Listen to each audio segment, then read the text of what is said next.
இலக்கவியல் அமைச்சர் கோவிந்த் சிங் டியோ வீட்டில் தனது தீபாவளியை கொண்டாடியதாக பிரதமர் டதஸ்ரீ அன்வார் இப்ராஹிம் தெரிவித்துள்ளார். நேற்று காலை கோவிந்த் சிங் வீட்டிற்கு தமது துணைவியார் வான் அசீசாவுடன் சென்றதாக அன்வார் தெரிவித்தார்.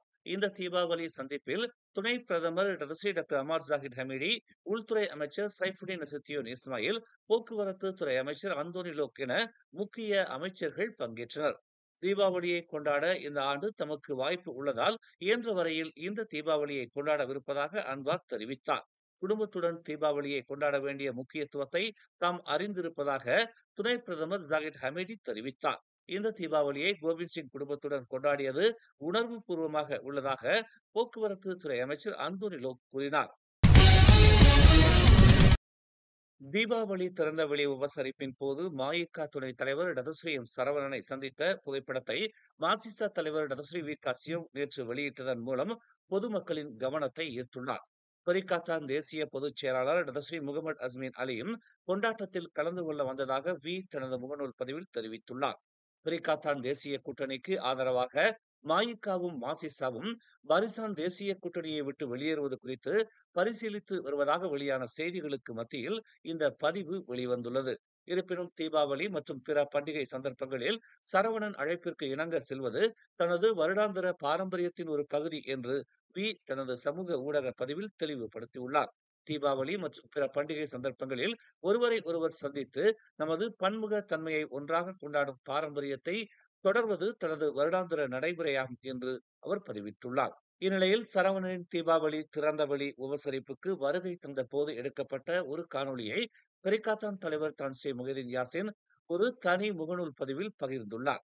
இக்காணொளியில் காணப்பட்ட மற்ற அரசியல் தலைவர்களில் டத்தோஸ்ரீ முக்ரிஸ் மகாதிர் மற்றும் கராக்கான் தலைவர் டொமினிக் கிளாவ், முன்னாள் பிரதமர் டத்தோஸ்ரீ இஸ்மாயில் சப்ரி யாக்கூப் மற்றும் சுகாதாரத்துறை முன்னாள் அமைச்சர் கைரி ஜமாலுடீன் ஆகியோரும் அடங்குவர்.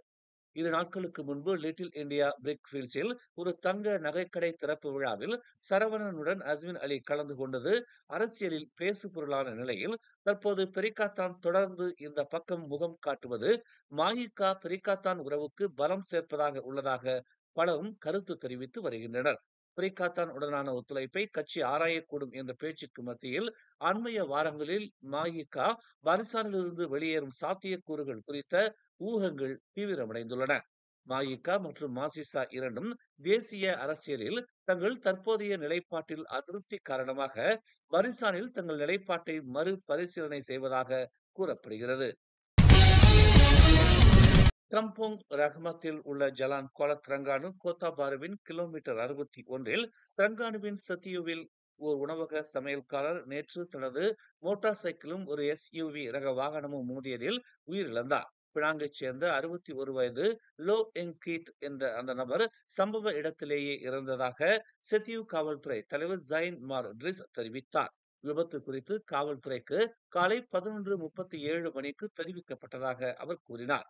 3 பேருடன் வந்த எஸ்யூவி ரக வாகனம் கொலத்திரங்கானுவில் இருந்து கோத்தபாருவுக்கு சென்று கொண்டிருந்ததாக நம்பப்படுகிறது. அதே நேரத்தில் பாதிக்கப்பட்டவர் எதிர் திசையில் சென்று கொண்டிருந்தார் என்று தெரிவிக்கப்பட்டுள்ளது. சடலம் பிரேத பரிசோதனைக்காக செத்தியு மருத்துவமனைக்கு அனுப்பப்பட்டதாகவும் இது தொடர்பாக விசாரணை நடைபெற்று வருவதாகவும் அவர் கூறினார். நேற்று மதியம் உலுஸ்லாங்கூர் ஜலான் பத்தாங்காலியில் வாகனத்தின் மீது மரம் விழுந்ததில் அதில் இருந்த நபர் ஒருவர் உடல் நசுங்கி உயிரிழந்தார். இது தொடர்பாக பிற்பகல் 2:14 மணிக்கு அவசர அழைப்பு வந்ததாகவும் கோலகுபுபாறு நிலையத்தில் இருந்து 5 பணியாளர்களை சம்பவ இடத்திற்கு அனுப்பியதாகவும் ஸ்லாங்கூர் தீயணைப்பு மற்றும் மீட்புத்துறை துணை செயல்பாட்டு இயக்குநர் அமட் முக்லிஸ் முக்தார் தெரிவித்தார். ஓட்டுநர் சம்பவ இடத்திலேயே பலியானதாக அறிவிக்கப்பட்டது. 23 வயதான பாதிக்கப்பட்டவர் பத்தாங்காலியில் உள்ள ஒரு ஹோம் ஸ்டேயில் உதவி நிகழ்வு ஒருங்கிணைப்பாளராக பணிபுரிந்ததாக உலுஸ்லாங்கூர் காவல்துறை தலைவர் இப்ராஹிம் உசீன் தெரிவித்தார். கெடா கூலிம் அருகே உள்ள பாயா பசாரில் நேற்று அதிகாலை ஏற்பட்ட பட்டாசு வெடிப்பில் பலத்த காயமடைந்த ஒருவர் பினாங்கு மருத்துவமனைக்கு மாற்றப்பட்டுள்ளார்.